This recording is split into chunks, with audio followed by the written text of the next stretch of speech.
we had a lot of wind for sure. My family and I, we went out today with a mindset of wanting to try to bless somebody, try to help somebody to that had experienced some sort of catastrophe, right? A lot of people in town don't have knowledge, don't have tools to clean up trees that are down.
everybody. It is Father's Day in Oklahoma. So I think these storms were pretty darn big, but we definitely had quite a bit of power outages, the most power I've seen out in the area, in the region. I want to first say thank you to any lineman, any right-of-way, anybody that's out there working right now, even restoring power, because let me tell you, when we were hunkered down last night around 1:30 a.m. because it looked like tornado or something, some crazy winds were coming our way. Those guys were out there leaving their families and getting ready to scramble to go put lines back up. Poles down everywhere, lines down everywhere. If y'all don't know, I work for the power company. I do not work outside. And I just want to say thank you to all you guys. Our power just came back on. It's out for about 12 hours, but you know something? With the thousands and thousands of people out in the cooperative, no one has a right to complain. It was incredible how much work they got done putting things back together. So thank you. We had a lot of wind for sure. My family and I, we went out today with a mindset of wanting to try to bless somebody, try to help somebody to, that had experienced some sort of catastrophe, right? A lot of people in town don't have knowledge, don't have tools to clean up trees that are down. Well, a tree like this behind me goes down. For me, it's not too big of a deal, right? It's not on anything, it's on the ground. It's big, but I've got big saws and I have some level of experience. Well, in town, huge trees just tipped over right onto people's houses, through power lines. There's road closures everywhere. So what we did, my family and I, we hopped in the truck with the motivation of going out and helping somebody. A lot of ones I wasn't qualified to help with because, if they're on lines, I'm not going to touch that stuff. You guys never should do that unless you are there specifically to do that and you've been contracted to do so and you have been trained to do so. Ones on houses, there's insurance involved. I couldn't help that out. But what I could help is trees laying across a road, limbs that are too big to just pick up. So what we did is we went ahead and cut roadways through, right? Picked up people's yards. We did find a good sized silver maple today. We just asked, hey, can we help out? And they said, absolutely. They just had a little electric saw, and it was something that it was a pleasure to do for my boys, my wife, and I, to go out there and service, to help out our local community, and go be a part of something bigger, right, than ourselves, to go be a part of people's frustration, anguish, and suffering. Yeah, there was no loss of life at this particular residence, but these people are overwhelmed. They don't know how to cut up a tree like that, right? It can be a very dangerous situation. So we got a little bit of footage of it, but the main thing was getting my two boys and my wife and I to get out there, do what we know how to do. We know how to cut trees. We know how to move brush. We've done it plenty for ourselves, and it's a great opportunity, right? So let's do that as a community. I'm sure a lot of you do. Went out there not expecting anything in return. It's a little touchy, being on somebody's lawn. You don't want to just start cutting, right? But this guy, what we did is we started cutting in the street. And a guy came out and said, oh, thank you. And I asked him, hey, would you like it if we could cut some of this up for you, help you out? He goes, man, anything you can do. Well, what we did is we went ahead and bucked it up into some firewood-sized chunks, put all the brush near the road so it'd be easy to pick up, and two good-sized piles, really, two real good-sized piles. So out at our place, they're saying that we had 80, 90, maybe 100-mile-an-hour winds. This right here is an oak tree that went down. It's across our little access road that we're going to be clearing here.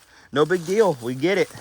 I'm just thankful that it is on the ground. It didn't hang up in the canopy, right?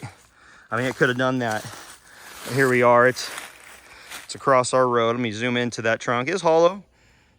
If you've been following my channel, I've said oftentimes that many of my older oak trees are hollow. Well, there's another example of it right there. We've been slowly cutting that stuff out because if you notice, not a single healthy tree went down in here. They all worked in unison as a blockade, right? But that guy right there had a lot of weight up top and a weak base, and it just snapped right off. But as far as I'm aware of, I don't know about on the rest of the property. We have just shy of 12 acres, but that's all I'm aware of going down on the property. There might be something on the backside, but that's okay. That's okay. Like I said, we just got power back on, so that's gonna be really nice to be able to go and get cleaned up after today and spend the rest of the evening with the family. I'll be doing the minimal part I can do tomorrow, helping get guys to outages and damages and communicate for them and help out as well as I can. So again, thank you. If you are a line worker, or if you're a spouse of a line worker, if you have a father or a son or a daughter or whoever, and you know what, actually, I'm gonna say this, even the people that take the phone calls, member services, they had to do lots of time. They had to work because people get scared when they lose their power, everybody. They really do. They get scared. There's medical emergencies. There's, you know, people are worried about the financial hit, losing food in their freezers, losing all their deer meat, or they spent $1,500 on beef. It's all frozen. They're concerned about it. And there's a lot involved when it comes down to that. And thank you to everybody that works in that industry. So thanks for watching. Thanks for being a part of the channel. Thanks for the growth. Thank you for the comments. Thank you for the support. I appreciate you guys very much. I try to reply to everything. Guys, it's very hard to see. YouTube doesn't do a good job of making sure I get all the comments, right? It's really hard to do. Hundreds and hundreds of comments flow in, thousands of views a day, and but I thank you. I really do. So thanks for watching, and I'll see you next time. Enjoy.